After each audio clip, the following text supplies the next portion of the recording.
तो hi everyone. आज का जो हमारा टॉपिक है वो कंट्रोल सिस्टम से रिलेटेड है।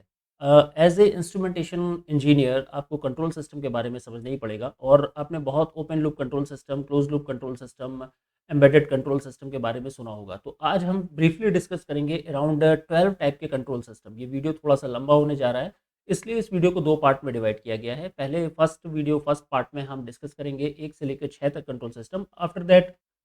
आफ्टर दैट हम डिस्कस करेंगे 7 to 12 जो कंट्रोल सिस्टम है वो। इसका जो डिटेल डिस्क्रिप्शन है वो आप plcdcscontrol.com में जाकर इसको एक्सप्लोर कर सकते हैं। आप ये ब्लॉग जो पीछे बैकग्राउंड में आपको दिख रहा है, total two exploration of 12 different type of control system, ये 29 नवंबर को पोस्ट किया है। तो चलिए फर्स्ट ऑफ ऑल एक बार देख लेते हैं इसके डिफरेंट टेबल ऑफ कंटेंट को। टेबल ऑफ कंटेंट में फर्स्ट में जो डेफिनेशन है उसको कवर किया गया है। उसके बाद में वेरियस इंडस्ट्रीज़ जो हैं, जो इम्पोर्टेंस है उसको थोड़ा सा कवर किया गया है। आफ्टर दैट जो पॉइंट नंबर 3 है यहाँ पर आप देख रहे होंगे, टरबाइन, सॉरी नॉट टरबाइन, जो इसमें पॉइंट नंबर 3 है उसमें जो कंट्रोल सिस्टम है उसकी जो लिस्ट है वहाँ पे आप देखिए analog control system, then digital control system के बारे में। उसके बाद में open loop control system, close loop control system. बड़े ही वर्सेटाइल कंट्रोल सिस्टम है ये दोनों। आपको हर जगह, हर बुक में, हर ब्लॉग में ये देखने को मिलेंगे। उसके बाद में एम्बेडेड, रिमोट, देन उसके बाद 7th नंबर पॉइंट पर as control system, non linear control system, as control system, then non linear control system, adaptive control system, optimal control system, hierarchical control system and predictive control system. आज का जो ये video है यहाँ पर हम cover करेंगे केवल और केवल पॉइंट नंबर 6 तक, यानी कि रिमोट कंट्रोल सिस्टम तक। रिमोट कंट्रोल सिस्टम को कवर करेंगे। चलिए शुरू करते हैं फटाफट।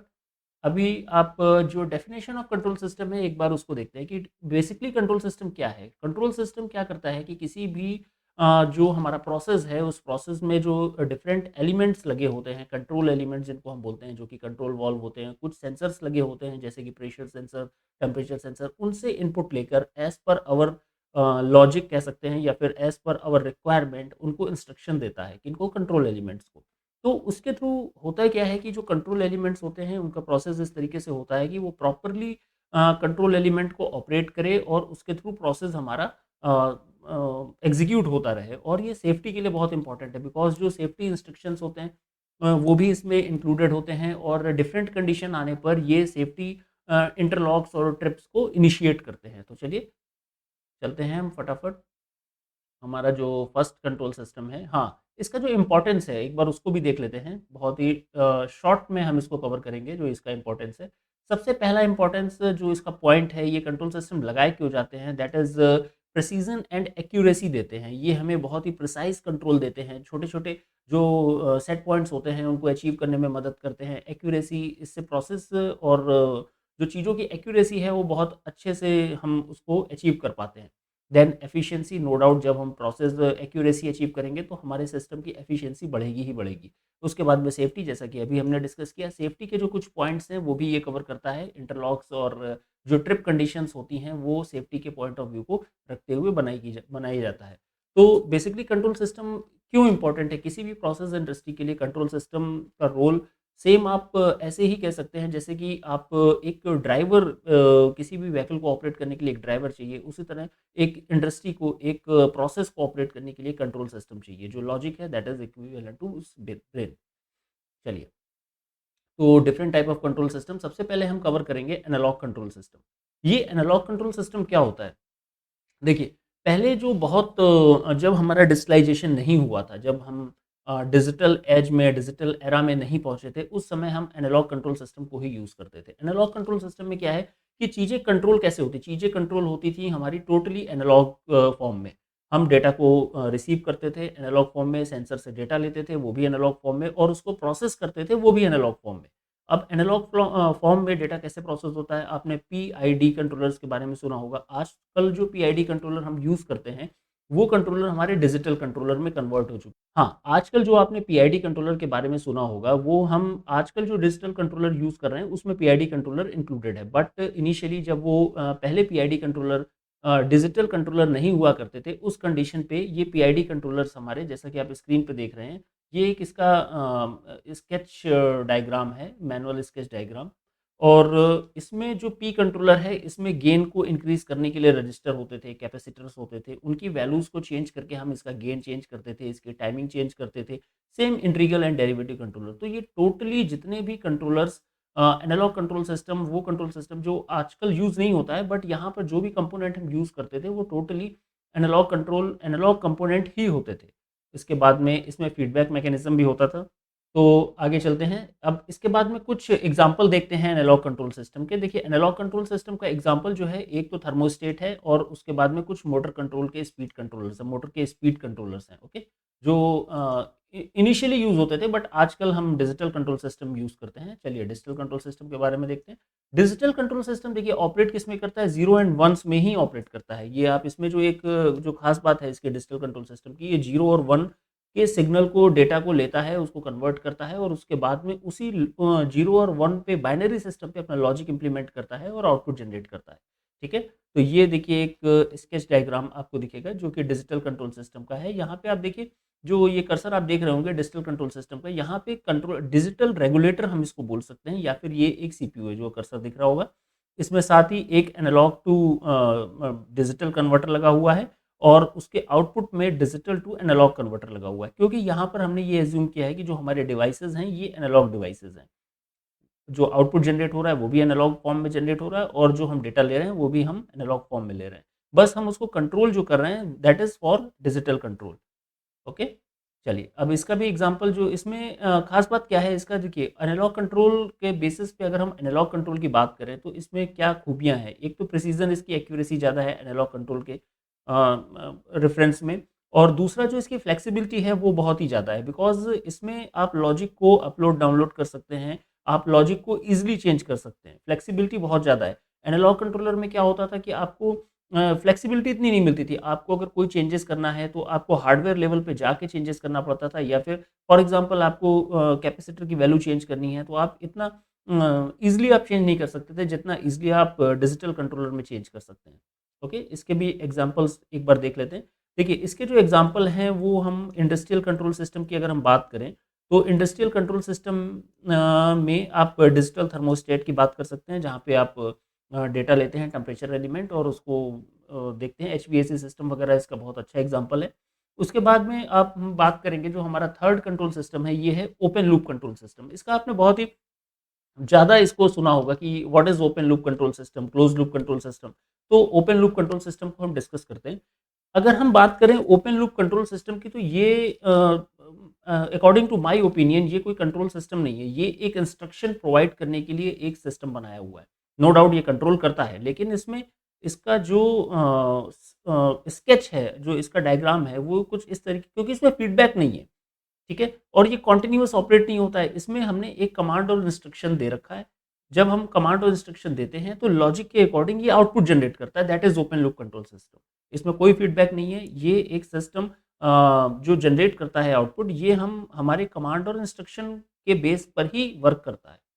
ओके? अब इसमें देखिए कोई फीडबैक नहीं होता है, जैसा कि इसमें मैंने मेंशन किया हुआ है, ये कोई फीडबैक नहीं है। इसके जो आउटपुट्स हैं वो प्रेडिक्टेड हैं, पहले से आप डिज़ाइन कर सकते हैं। बहुत ही सिंपल डिज़ाइन होता है, इसमें कोई आपको कॉम्प्लिकेटेड डिज़ाइन नहीं है, इसका सिंपल डिज़ाइन है। आप इसको कहीं पर भी लगा सकते हैं, इम्प्लीमेंट कर सकते हैं। जैसे एग्ज़ाम्पल आप ये बोल सकते हैं कि ट्रैफिक लाइट कंट्रोलर हो गया, एक बेस्ट एग्जांपल है, बिकॉज़ इसमें ट्रैफिक लाइट जो होती है हमारी, वो उसमें कोई फीडबैक नहीं होता है। आप टाइम के बेसिस पे आप इसको ऑपरेट करते हैं। टोस्टर्स हो गए जो हमारे सिंपल टोस्टर्स हैं, जस्ट ऑपरेट किया और थोड़ी देर के बाद में हीटिंग बंद हो जाएगी, ठीक है? अब हम बात करते हैं क्लोज़ लूप कंट्रोल सिस्टम की। देखिए, ओपन लूप कंट्रोल सिस्टम और क्लोज़ लूप कंट्रोल सिस्टम बहुत ही ज़्यादा वर्सेटाइल पूछे जाते हैं। तो एक बार क्लोज़ लूप कंट्रोल सिस्टम को भी समझना बहुत ही इंपॉर्टेंट है। क्लोज़ लूप कंट्रोलर की अगर हम बात करें तो देखिए, क्लोज़ लूप कंट्रोल सिस्टम जो बेस है वो हमारा सेट पॉइंट, एरर और उसके बाद में कंट्रोलर लगा हुआ है, देन आउटपुट जनरेट होता है और उसका एक फीडबैक जाकर एरर को जनरेट करता है। ये जो पूरा सिस्टम है यही क्लोज लूप कंट्रोल सिस्टम है। इसमें क्या है, फीडबैक मस्ट है, अगर फीडबैक नहीं होगा तो ये ओपन लूप की कैटेगरी में आ जाएगा। अब इसमें जो एरर जनरेट होती है वो एरर ही इस कंट्रोलर को कंट्रोलर के लिए रिस्पॉन्सिबल होती है आउटपुट जनरेट करने के लिए। अब कंट्रोलर कौन सा हो सकता है, एनालॉग कंट्रोल भी हो सकता है, डिजिटल कंट्रोल भी हो सकता है, ठीक है? तो ये दोनों जो कंट्रोलर हैं, कोई भी कंट्रोलर हो सकते हैं इसमें, एनालॉग और डिजिटल। अब इसके बाद में देखिए इसका जो आउटपुट कह सकते हैं, आउटपुट जो है वो बहुत ही ज़्यादा डिपेंड करता है एरर के ऊपर। अगर हम पीआईडी कंट्रोल की बात करें तो अगर हमारा एरर ज़्यादा है तो उस कंडीशन पे हमारा आउटपुट भी हाई होगा। अगर हमारी एरर कम है तो आउटपुट भी हमारा लो होगा, यानी कि आउटपुट का जो वेरिएशन है वो एरर के ऊपर डिपेंड करता है, ना कि सेट पॉइंट के ऊपर। ठीक है? अब चलिए इसको थोड़ा-सा डिटेल में देखते हैं। अब फीडबैक मैकेनिज़्म क्या है इसका? देखिए जो क्लोज़ लूप सिस्टम है इसमें फीडबैक मैकेनिज़्म मस्ट है। अब फीडबैक मैकेनिज़्म के थ्रू ही ये कॉन्टिन्यूअस जो चीज़ों को चेक करता है, कॉन्टिन्यूअस इसका आउटपुट जनरेट होता है और इसका जो आउटपुट है वो कॉन्टिन्यूअस वैरी होता रहता है, सो दैट कि हमारा कंट्रोल सिस्टम प्रॉपर्ली एक्चुएट होता रहे। हम किसी कंट्रोल वॉल्व पे अगर हम इसको क्लोज़ लूप कंट्रोल सिस्टम लगाते हैं तो ये कंटिन्यूअसली वेरिएशन मिलेगा आपको। टेम्परेचर अगर ज़्यादा है तो वॉल्व क्लोज होने लगेगा, धीरे-धीरे क्लोज होगा। सडन ऑन ऑफ नहीं होंगे। It will work on continuous basis. Dynamic adjustment है। अब डायनामिक एडजस्टमेंट क्या है कि इसमें जो भी एडजस्टमेंट है वो ऑटोमेटिकली होता रहेगा। कैसे? किसके बेस पे? फीडबैक के बेस पे। हमारा फीडबैक जिस हिसाब से चेंज होगा उस हिसाब से हमारा आउटपुट चेंज होता रहेगा। ठीक है?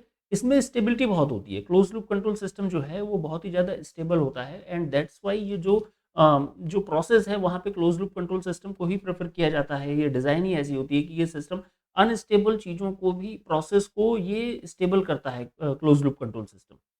ओके, एप्लीकेशन देख लेते हैं इनके। एप्लीकेशन में जो सिंपल एग्जांपल ये है टेम्परेचर कंट्रोल का। आप एचवीएसी हो गया या फिर किसी बिल्डिंग का टेम्परेचर एनवायरनमेंट कंट्रोल करना है, या फिर किसी टैंक का टेम्परेचर कंट्रोल करना है, या फिर किसी वाटर लाइन का टेम्परेचर कंट्रोल करना है, तो वहाँ पर ये स्पीड कंट्रोल आप व्हीकल में यूज़ कर सकते हैं। तो ये दोनों इसके एग्जाम्पल दिखाएं।